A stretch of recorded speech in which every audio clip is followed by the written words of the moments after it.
সাকিবের সাথে কি ঘটনা ঘটেছিল, কেস করেছে, সেই মামলাটা পর্যন্ত এই দু একজন কুলাঙ্গারের কারণে কিন্তু সাকিব সেটাকে আগাতে পারে নাই। কিন্তু সাকিবের সাথে কি ঘটনা ঘটেছিল, আমি আমার বড় ছেলে ফরদিন তখন ছোট ছিল, আমার হাতটা চেপে ধরে বসে আছে, কান্না করতেছে, পারে তো একবার বমি করেছে, আমি তাকে থুয়ে কিন্তু কোথাও যেতে পারিনি। আপনারা জানেন আমি প্রচণ্ড রকমের সাহসী ইনশাল্লাহ আল্লাহর রহমতে।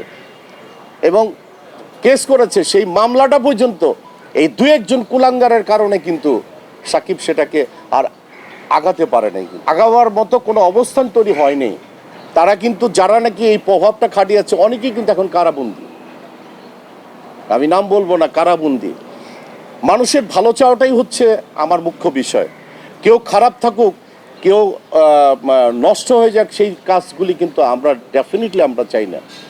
আমাদের মৌসুমি যখন শিল্পী সমিতি নির্বাচন করে তখনও কিন্তু যারা অনেকেই সাফাই গায়, যারা এখনও দুই একজন শিল্পী সমিতির পোস্টে আছে, তারা সাফাই গায়, তারাও তো আমাদের ক্যাবিনেট করতে দেয়নি। যাই হোক, আমি অনেক দিন পর পর আসি এপিসিতে, কিন্তু আমার মনটা পড়ে থাকে এই চলচ্চিত্রে।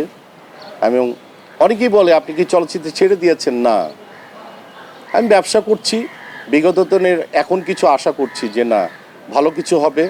এবং এরকমও হয়েছে, আপনারা জানেন কি না, ইকবাল কিছুদিন আগে একটা ছবিতে আমাকে কাস্ট করেছিল। আমি কেন আছি এই ছবিটার জন্য, সেই প্রশ্নের সম্মুখীনও কিন্তু ইকবালকে হতে হয়েছে। হ্যাঁ, তো আমি চাইবো যে এই ধরনের শিল্পীকে নিয়ে আর কোনো খেলা যেন না হয়। শিল্পী আছে, যে দলই করুক না কেন, তাদেরকে সম্মান দেওয়া উচিত। এবং সামনে এসে তারা সবাই আমাদের, আমরাই আমরা। আমি কিন্তু ব্যথিত হই যাদেরকে নিয়ে কথা বলা হচ্ছে, তাদেরকে যে একটা উইয়ার্ড সিচুয়েশনে কেন ফেলা হচ্ছে, এতেও কিন্তু আমরা ব্যথিত হই, কারণ আমরা শিল্পী। আপনারা মনে করেন না যে এতে আমি খুশি হচ্ছি? নো, আমি খুশি হচ্ছি না। আমার কিন্তু মন পড়ে যে তুই কোথায় আছিস, আমার কিন্তু মন পড়ে তুই কোথায় আছিস, মনটা চায়, খবর নেওয়ার চেষ্টা করি, ঠিক আছে?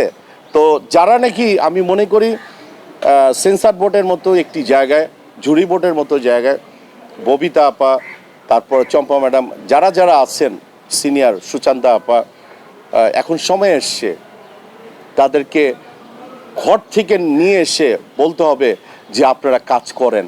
আমার মনে হয় তারা কাজ করবে, যে তাদের আলোয় আলোকিত কিন্তু আমরা হব ইনশাল্লাহ। ভালো থাকবেন সবাই, আসসালামু আলাইকুম।